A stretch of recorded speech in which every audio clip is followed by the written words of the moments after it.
Look inside any major AI data center right now, and you'll find a physical crisis.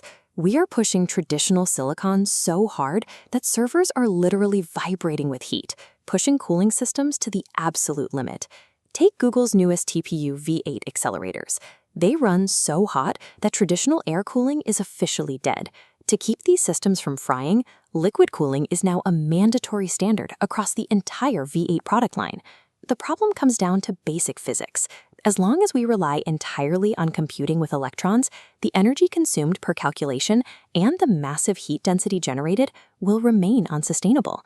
To solve this, chip designers are moving beyond the electron. The new focus is computing with light, photonics. Light moves faster than electrons and generates almost no heat during signal propagation. By swapping electrical signals for photons, processors can achieve a massive boost in data throughput while significantly lowering power draw and thermal load. With thermal limits closing in, the pursuit of optical computing has become the primary frontier for scaling, triggering a high-stakes global race to build the first true photonic accelerator. In China, optical computing has massive state backing. Beijing sees photonics as a direct path to bypass U.S. export controls that restrict their access to top-tier electronic GPUs. Right now, they are leaning heavily on domestic alternatives.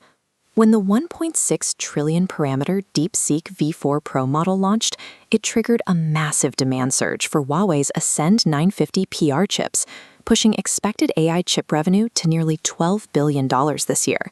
But those domestic silicon chips are just a stopgap. Beijing's ultimate goal is true compute sovereignty, which requires replacing these electronic workarounds entirely with advanced photonic processors. The strategy in the United States looks very different. American hyperscalers like Google, Amazon, and Meta are taking a cautious, evolutionary approach, focusing first on maximizing their existing silicon ecosystems. They are integrating light selectively to solve bandwidth bottlenecks. Google's latest clusters use advanced optical circuit switches to network up to 1 million TPU chips together. The strategy split here.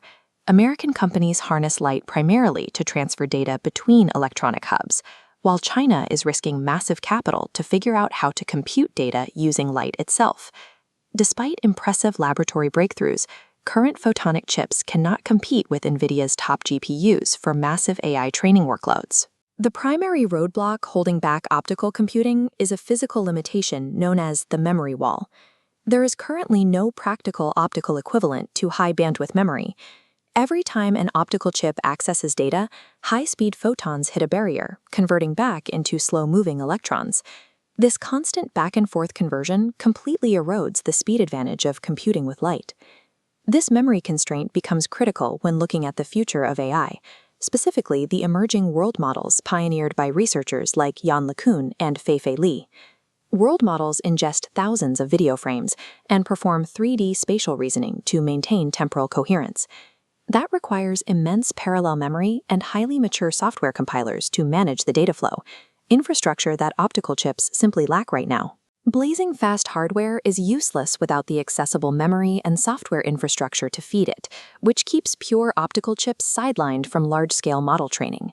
Regardless of whether a design comes from an American hyperscaler or a Chinese state-backed lab, the physical manufacturing of these next-generation chips flows through TSMC. TSMC holds a massive lead in this space with its COUPE platform, the Compact Universal Photonic Engine, which officially enters volume production in 2026. COUPE bypasses the pure optical versus pure electrical debate by physically stacking silicon electrical layers and optical layers together into a single, unified package. By solving the manufacturing hurdles of co-packaged optics at scale, TSMC is forcing the global industry toward a technological middle ground. This move toward a middle ground reflects a broader shift.